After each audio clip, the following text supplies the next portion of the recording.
भागलपुर नगर निगम में नए जनप्रतिनिधियों का चुनाव हुए 1 वर्ष बीत गए, लेकिन अस्थायी समिति की बैठक को लेकर अब तक मामला फंसा हुआ ही नजर आ रहा है। इसी कड़ी में महापौर डॉक्टर वसुंधरा लाल के नेतृत्व में पार्षदों का एक प्रतिनिधि मंडल समाहरणालय स्थित डीएम कार्यालय पहुंचा, जहां उन्होंने जिलाधिकारी सुब्रत कुमार सेन को नगर आयुक्त के खिलाफ विरोधाभास जाहिर करते हुए ज्ञापन सौंपा। इस दौरान अलग अलग वार्डों के पार्षद प्रतिनिधि मौजूद थे। वहीं मेयर वसुंधरा लाल ने बताया कि 1 वर्ष पूरे होने को है। इस दौरान बोर्ड की बैठक 12 होनी थी, लेकिन अब तक 5 ही बैठक हुई है। उन्होंने कहा कि बैठक की वीडियोग्राफी भी करने की बात कही थी, लेकिन किसी बैठक की कोई वीडियोग्राफी नहीं हुई है। मेयर ने कहा कि वीडियोग्राफी नहीं होने के कारण अहम मुद्दे को भटका दिया जाता है, लेकिन नगर आयुक्त सुनने को तैयार नहीं है। मेयर वसुंधरा लाल ने कहा कि जनप्रतिनिधि बनने से 1 वर्ष बीत चुका है, लेकिन अस्थायी समिति की बैठक सही तरीके से नहीं होने के कारण शहर की मूलभूत समस्याओं पर चर्चा नहीं हो पाती। उन्होंने कहा कि आज शहर में साफ सफाई की समस्या बेहद गंभीर हो गई है, लेकिन कोई भी कार्य अब तक नहीं हो पाया है। उन्होंने नगर आयुक्त योगेश कुमार सागर को इसका जिम्मेदार ठहराते हुए कहा, जब कभी भी वो लोग इस मुद्दे को उठाते हैं तो नगर आयुक्त उसे अनसुना कर देते हैं। इसको लेकर वे लोग आज जिलाधिकारी सुब्रत कुमार सेन को ज्ञापन देने पहुंचे हैं। मौके पर कई पार्षद मौजूद रहे।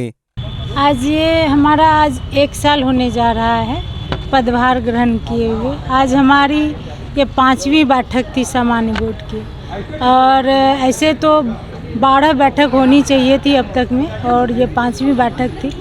ये भी बैठक बहुत बार बोलने के बाद आहूत की गई, और इस बैठक में हमने पहले भी नगर आयुक्त को लेटर दिया था कि बैठक की वीडियोग्राफी कराई जाए, क्योंकि वीडियोग्राफी नहीं कराने के कारण जो हमारा प्रोसीडिंग है, जो उसमें हम लोगों ने निर्णय लेते हैं, हम लोग निर्णय जो ले रहे हैं तो उसको बदल दिया जाता है, फेर बदल कर दिया जाता है। इसी के लिए हम लोगों ने बोला था कि वीडियोग्राफी कराई जाए, और इसके तहत मैं प्रिंसिपल सेक्रेटरी से भी मिली तो उन्होंने भी कहा कि मैडम वीडियोग्राफी कराए, तभी आपको लगेगा कि जो प्रस्ताव स्वीकृत है या अस्वीकृत है, या किसने क्या बोला, कौन से पार्षद का क्या मंतव्य है, वो सारा बात उसमें आएगा। तो आज जब मीटिंग की शुरुआत हुई तो नगर प्रशासन के द्वारा वीडियोग्राफी की व्यवस्था नहीं कराई गई थी, तो इसी के तहत हमने अपने तरफ से वीडियोग्राफी की व्यवस्था कराई। नगर आयुक्त साहब मीटिंग के लिए आए, लेकिन उन्होंने बोला कि जब वीडियोग्राफी होगी, और ये वीडियोग्राफी अधिकृत नहीं है, मतलब नगर प्रशासन के द्वारा नहीं है, तो ये वीडियोग्राफी नहीं होगी। मैं ये बोलना चाहती हूँ कि जब प्रेसिडेंट एज ए मेयर उसको अधिकृत कर रही है, तो नगर आयुक्त कौन होते हैं उसको अनाधिकृत करने वाले। पहली बात, इसके तहत नगर आयुक्त साहब मीटिंग छोड़ करके चले गए वहाँ से, और वो नगर कार्यालय से चले गए। जब वो वहाँ से चले गए तो हम लोगों को मीटिंग करनी थी, कहे हमारे सारे पार्षद आए थे और सिटी मैनेजर साहब थे। सिटी मैनेजर साहब के प्रेजेंस में और मैं अपनी अध्यक्षता में सारे पार्षदों के प्रेजेंस में हमने मीटिंग की। मीटिंग में एक ही बात थी कि हमारा सफाई मुद्दा से लेकर के 4-5 महीने से हमारा जो शहर है कूड़े के ढेर पर है, हम लोग परेशान हैं। हमारे पार्षदगण, हालांकि ये महिला पार्षदों को भी बैठना पड़ता है धरने पे, इतना के बावजूद भी कोई कार्रवाई नहीं की जाती है। हमने 3 लेटर भी दिया कि इसको हटाई जाए, उसके तहत भी उन्होंने कोई कार्रवाई नहीं की। और जो एनआईटी बनी है, इसकी जो टेंडर की प्रक्रिया हुई है, उसके गलती के कारण, जो एनआईटी में खामियां हैं उसके गलती के कारण इतना सब कुछ हो रहा है। जिन्होंने एनआईटी बनाया है वो बिल्कुल ही बेकार एनआईटी बनाई है। उन्होंने कभी सोचा ही नहीं कि हमारे वार्ड की क्या स्थिति है, हमारे वार्ड को, किस वार्ड को कितना लेबर चाहिए, किस वार्ड को क्या चाहिए, और आंख बंद करके उन्होंने एनआईटी बनाई। एनआईटी बनाई तो ठीक है, हम लोगों ने उसको भी स्वीकारा, लेकिन एनआईटी के तहत वो काम करवाएं वो भी गवारा नहीं गुजरा। वो एनआईटी के तहत काम करवा ही नहीं पाएंगे जैसी एनआईटी बनी है।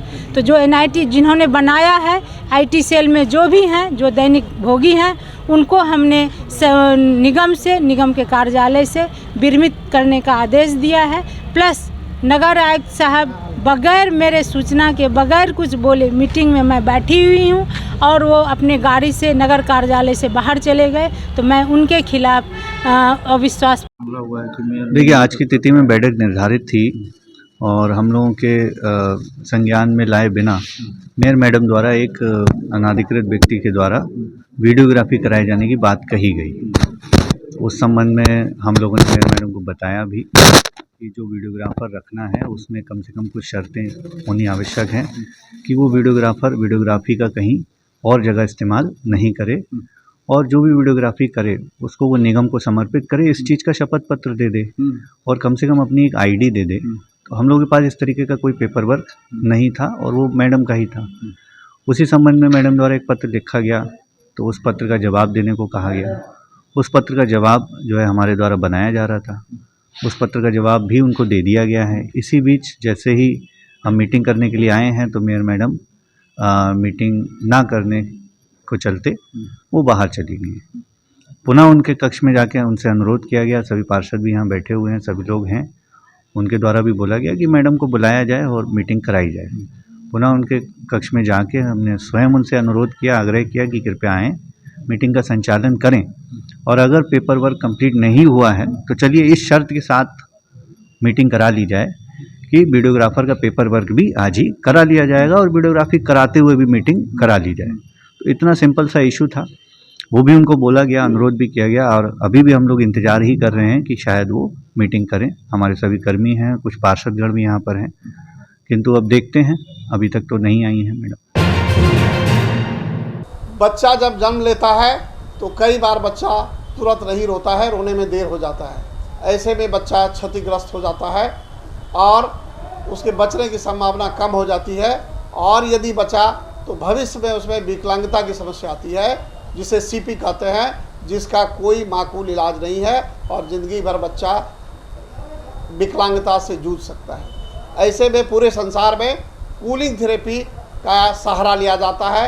जन्म से ठीक 6 घंटा के अंदर यदि उसको कूलिंग थेरेपी दिया जाए तो उससे उसका सीपी की समस्या कम होती है और बचने की भी संभावना बढ़ती है। पहली बार बिहार झारखंड में आपके शहर के स्नेह नवजात शिशु बाल सेवा केंद्र में यह मशीन उपलब्ध है। कभी भी ऐसी बात हो कि बच्चा रोने में विलम्ब हो गया तो आप स्नेह नवजात शिशु बाल सेवा केंद्र में जरूर संपर्क करें।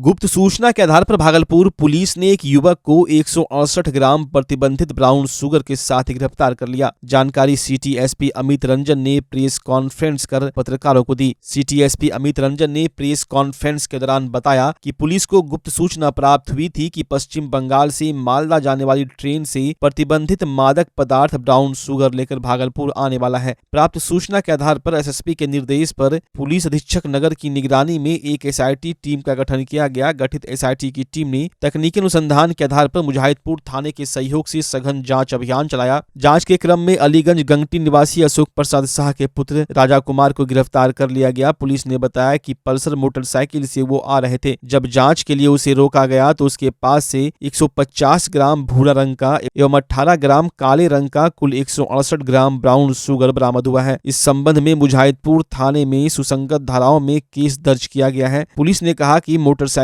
समेत 168 पुड़िया ब्राउन शुगर बरामद किया गया है। ब्राउन शुगर के साथ गिरफ्तार राजा पर अलग अलग थाने में कई आपराधिक मामले दर्ज है। पुलिस ने गुप्त सूचना के आधार पर राजा को बुधवार की दोपहर ब्राउन शुगर के साथ गिरफ्तार किया है। पुलिस ने आगे बताया गिरफ्तार राजा को न्यायिक हिरासत में भेजा जाएगा। क्षेत्र अंतर्गत राजा कुमार पिता अशोक शाह, इनको अलीगंज गंगटी थाना बबरगंज के रहने वाले हैं। इनको सूचना मिली थी कि ये ब्राउन शुगर लेके आ रहे हैं, तो इसमें एक टीम का गठन किया गया। टीम के गठन के द्वारा जांच की गई। बाइक से आ रहे थे, इनको गाड़ी रोकी गई, उसकी इनको द्वारा पुलिस द्वारा जांच किया गया तो इनके पास से 168 ग्राम ब्राउन शुगर प्राप्त हुआ। इसका लगभग कीमत 2 लाख के करीब है और इनके पास एक पल्सर बाइक था, उसको भी सीज़ किया गया है। एक मोबाइल सीज़ हुआ है और जो राजा कुमार इनका पूर्व में आपराधिक इतिहास भी है, बबरगंज थाना में और मुजाहिदपुर थाना में। ये पहले भी जेल जा चुके हैं, चार्जशीट हो चुका है। मुजाहिदपुर में इनके ऊपर विस्फोटक पदार्थ का एक केस था। तो इस टीम में डीएसपी सिटी नेतृत्व कर रहे थे और जो डीआईयू की टीम में मुरलीधर शाह, मिथिलेश कुमार, प्रमोद शाह, सिकंदर कुमार, सुशील राज, राजेश कुमार चटर्जी मुजाहिदपुर थाना से, शक्ति पासवान जोगसर थाना से। भागलपुर जिले के टॉप 10 अपराधियों की सूची में शामिल कुख्यात अपराधी विकास कुमार शाह को पुलिस ने गिरफ्तार कर लिया है। विकास पर घर में घुसकर गाली गलौज करते हुए रंगदारी के रूप में 20 लाख रुपए की मांग करने का आरोप है। गिरफ्तारी की जानकारी सिटी एसपी अमित रंजन ने पत्रकारों को दी। उन्होंने बताया कि 2 अगस्त की देर रात विकास कुमार एवं अमित कुमार शिवशंकर मंडल के घर में घुसकर गाली गलौज करते हुए रंगदारी के रूप में 20 लाख रुपए की मांग की थी। इसी संबंध में शिवशंकर मंडल ने मुजाहिदपुर बबरगंज थाने में लिखित आवेदन देकर अभियुक्तों के खिलाफ मामला दर्ज करवाया था। इस घटना की गंभीरता को देखते हुए एसएसपी के निर्देश पर पुलिस अधीक्षक नगर के निगरानी में पुलिस उपाधीक्षक नगर के नेतृत्व में एक सीमित टीम का गठन किया गया। घटनास्थल का वैज्ञानिक साक्ष्य एवं सीसीटीवी फुटेज के आधार पर अभियुक्त की पहचान करते हुए उसकी गिरफ्तारी के लिए गठित टीम के द्वारा छापेमारी की गई। गुप्त सूचना एवं तकनीकी अनुसंधान के आधार पर 27 दिसंबर को हाजीपुर थाना क्षेत्र की यूनिवर्सिटी नगर में किराए के मकान से गिरफ्तार किया गया। पुलिस ने बताया कि यह शातिर एवं सक्रिय किस्म का अपराधी है एवं गिरफ्तारी की डर से अपना ठिकाना बदलता रहता है। पुलिस ने बताया कि जगदीशपुर के अलावा जिले के दर्जनों थाने में आर्म्स एक्ट सहित कई धाराओं में उसके खिलाफ मामला दर्ज है। सिटी एसपी ने बताया कि गिरफ्तार अपराधी से पूछताछ की जा रही है, उसको न्यायिक हिरासत में भेज दिया जाएगा। शाह इसको कल गिरफ्तार कर लिया गया है और ये अभी जो रिसेंट इसका एक कांड हुआ था 260-23 ये बबरगंज थाना में हुआ था। इसने शिव शंकर मंडल के घर में घुस के उनसे 20 लाख की रंगदारी मांगी थी, तो इसको कल गिरफ्तार कर लिया गया है और इसके ऊपर टोटल 11 मामले थे और बहुत दिनों से फरार चल रहा था और इसकी गिरफ्तारी सुनिश्चित कर ली गई है। और इसकी गिरफ्तारी के लिए एक SIT का गठन किया गया था, उसमें DSP सिटी इसका नेतृत्व कर रहे थे और इस टीम में भी DIU और बबरगंज थाना अध्यक्ष और सभी लोगों ने अच्छा काम किया है। इसको बहुत दिनों से ट्रैक कर रहे थे और इसकी पहचान CCTV इत्यादि और टेक्निकल एविडेंस के आधार पर की गई है और ये टॉप 10 अपराधी था और इसकी गिरफ्तारी सुनिश्चित कर ली गई। अच्छा तिलका मांझी भागलपुर विश्वविद्यालय की सीनियर सदस्य डॉक्टर राजेश कुमार तिवारी के द्वारा प्रेस वार्ता का आयोजन किया गया, जिसमें उन्होंने तिलका मांझी भागलपुर विश्वविद्यालय के कुलपति रजिस्ट्रार सहित BN कॉलेज के प्राचार्य डॉक्टर अशोक ठाकुर पर भ्रष्टाचार को लेकर आरोप लगाए हैं। सीनियर सदस्य का कहना है कि विश्वविद्यालय में लगातार भ्रष्टाचार का काम किया जा रहा है, चाहे वो शिक्षक की प्रोन्नति का मामला हो या फिर रिटायर्ड शिक्षकों को पेंशन देने के मामले में भी घोर अनियमितता बरती जा रही है। वहीं राजभवन के आदेश के बाद भी अवहेलना की जा रही है। वहीं विश्वविद्यालय कर्मचारी भी बेलगाम हो गए। उन्होंने कहा कि अगर जल्द स्थिति में सुधार नहीं होता तो वो कोर्ट में रिट फाइल करेंगे। मैं इस पर डिस्कस करने के लिए मैं आप लोग के समक्ष में आया हूं और आप लोगों को मैंने आग्रहपूर्वक कहा है कि मेरी बात को कृपया आप जगह दें ताकि वो जगह पर जा सके, माननीय कुलाधिपति तक मैं उसकी आवाज़ बन सकूं। मैं इसलिए प्रेस वार्ता का मैंने आयोजन किया है। अभी हाल में एक ट्रांसफर कमेटी की बैठक हुई थी, जो कि अधिकतर पत्रकार बंधु को ये पता होगा कि ट्रांसफ़र कमेटी की बैठक हुई। उस ट्रांसफ़र कमेटी में ऐसे लोगों को मेंबर बनाया गया जो खुद एक एप्लीकांट थे। चंद्रलोक भारती मरवाड़ी कॉलेज उनका सुल्तानगंज से ट्रांसफ़र हुआ और उन्हीं का केस टेकअप हुआ और उसके मेंबर भी हैं और मिल के मुहर लगा रहे हैं। क्या ये जनमीन है? जब मुजरिम ही को मुंसिफ बना दीजिए तो अब न्याय की कल्पना क्या करेंगे? क्या ये बात मैं आप लोगों के सामने मैं उठा रहा हूँ? इस बात में कहीं भी तो अगर विश्वविद्यालय में व्याप्त भ्रष्टाचार है, उसकी विधि व्यवस्था गिरती जा रही है, तो सबसे पर्टिनेंट और विचारणीय पहलू है इसके लिए जिम्मेवार कौन? मित्रों, मैं आपके माध्यम से मैं कहना चाहता हूँ कि अभी कुछ महीने पहले BN कॉलेज के जो पूर्व प्राचार्य डॉक्टर संजय कुमार चौधरी का अचानक तबादला कर दिया गया और उसमें आपको पता होगा, बहुत मीडिया बंधु को, उसमें कहा गया कि बैंक से जो ट्रांजैक्शन किया जा रहा है उसी के एवज में वित्तीय अनियमितता होने के कारण मैं इसका ट्रांसफ़र मदर अहिल्या कॉलेज में करी। और देखिए प्रथम दृष्टया में कैसे सर्जन प्रूफ होता है। वैसे व्यक्ति को बैठा दिया गया जो जंतु विभाग में यूनिवर्सिटी प्रोफेसर के पद पे थे और उनका BN कॉलेज एकदम वाइस वर्सा ट्रांसफ़र हो गया। एक को मदर अहिल्या भेजा गया और उनको लाके BN कॉलेज में बैठा दिया गया। अब देखिए कुल सचिव महोदय अधिसूचना पर हस्ताक्षर करने के लिए उत्तरदायित्व हैं, रेस्पॉन्सिबल हैं। इसके पहले एक बहुत हाई कोर्ट में एक बहुत चर्चित केस हुआ था प्रिंसिपल वाला, जब डॉक्टर प्रेमा झा मैडम जब यहाँ की वाइस चांसलर हुआ करती थी, उन्होंने कुछ यूनिवर्सिटी ऑफिसर्स को, प्रिंसिपल को उन्होंने बहाल किया था। आपको पता होना चाहिए कि उस हाई कोर्ट ने ऑब्जर्व किया कि उस नोटिफिकेशन में सीसीडीसी का हस्ताक्षर है, and CCDC is not a competent authority to sign over on notification. ये उन्होंने मार्क किया हाई कोर्ट ने, और वो ऑर्डर सेटिस्फाइड हो गया और सारे प्रिंसिपल साहब लोग शिक्षक बन गए। उसी तरह से भागलपुर के विधायक अजीत शर्मा के निवास स्थान स्थित कांग्रेस कैंप कार्यालय में समारोह पूर्वक भारतीय राष्ट्रीय कांग्रेस का 139वां स्थापना दिवस मनाया गया। शुरुआत बिहार प्रदेश कांग्रेस कमेटी के प्रतिनिधि डॉक्टर अभय आनंद ने झंडा फहराकर किया। इस अवसर पर डॉक्टर अभय आनंद ने कहा कि भारतीय राष्ट्रीय कांग्रेस का एक स्वर्णिम इतिहास है। कांग्रेस पार्टी के नेताओं ने अपनी कुर्बानी देकर देश को अंग्रेजों की गुलामी से आजाद कराया एवं आजादी के बाद देश के नवनिर्माण में अहम भूमिका निभाई। महात्मा गांधी, पंडित जवाहरलाल नेहरू, लाल बहादुर शास्त्री, इंदिरा गांधी, राजीव गांधी ने देश को एक नई ऊंचाई तक पहुंचाने में अपना अविस्मरणीय योगदान दिया। आज जब देश की सत्ता में सांप्रदायिक ताकतें हावी है, ऐसे में देश की एकता, अखंडता एवं लोकतंत्र की रक्षा की जिम्मेदारी कांग्रेस कार्यकर्ताओं के कंधे पर आ गई है। आज भारतीय राष्ट्रीय कांग्रेस पार्टी का 139वां स्थापना दिवस मनाया गया। इस अवसर पर सभी जिला के हमारे कांग्रेस प्रेमी, वरिष्ठ पदाधिकारी, कांग्रेस के कार्यकर्ता सभी लोग उपस्थित हुए। हम लोगों ने वंदे मातरम का एक गान भी किया, और आज सबसे बड़ी खुशी की बात है कि भारत देश का सबसे बड़ा पहचान कांग्रेस पार्टी है। कांग्रेस पार्टी की स्थापना ही हुई थी आम जनता की भलाई के लिए। आज कांग्रेस है तो देश है। आज जितनी पार्टियां पैदा ली है वो सब कांग्रेस के कोख से ही पैदा ली है। आज हमें संकल्प लेने का दिन है। हम सभी संकल्प लेते हैं कि आने वाले 2024 में हम केंद्र की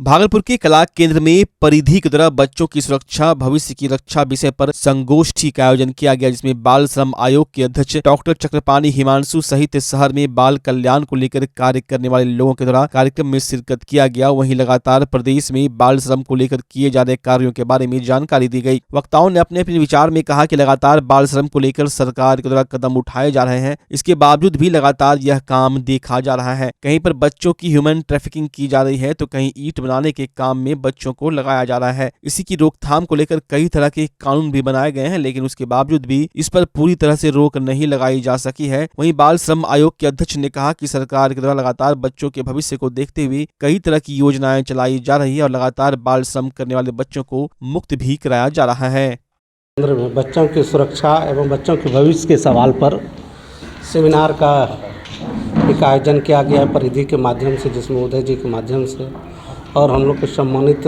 हम लोग के भागलपुर के बुद्धिजीवी में आए हुए हैं। भागलपुर विश्वविद्यालय के पूर्व छात्र कल्याण संघ का अध्यक्ष और विभागाध्यक्ष प्रोफेसर डॉक्टर योगेंद्र प्रसाद महता जी, वर्धा विश्वविद्यालय के पूर्व कुलपति हमारे मनोज बाबू, जयसवाल जी, और सभी यहाँ पर उपस्थित सम्मानित साथी। आज शहर के बुद्धिजीवियों के बीच आज एक चर्चा, जो आम सब चर्चा बनी हुई कि बच्चों की सुरक्षा और बच्चों के भविष्य के सवाल पर आज सेमिनार का आयोजन किया गया है।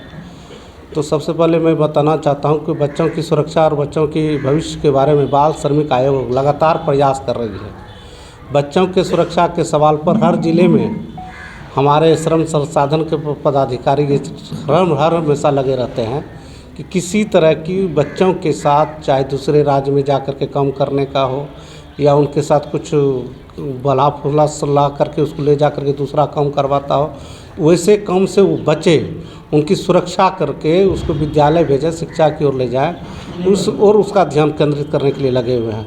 और दूसरा, बच्चों की जहाँ तक भविष्य की बात है तो श्रम संसाधन विभाग, मैं तो बहुत पूरे बिहार में और हर जगह मैं घूम करके मैं कहता हूँ कि भारत में सबसे ज़्यादा अगर बच्चों के सवाल पर, बच्चों की सुरक्षा के सवाल पर, बच्चों की शिक्षा के सवाल पर, बच्चे को विमुक्त करने के सवाल पर सबसे ज़्यादा अभी बिहार बढ़ चढ़ कर हिस्सा ले रहा है।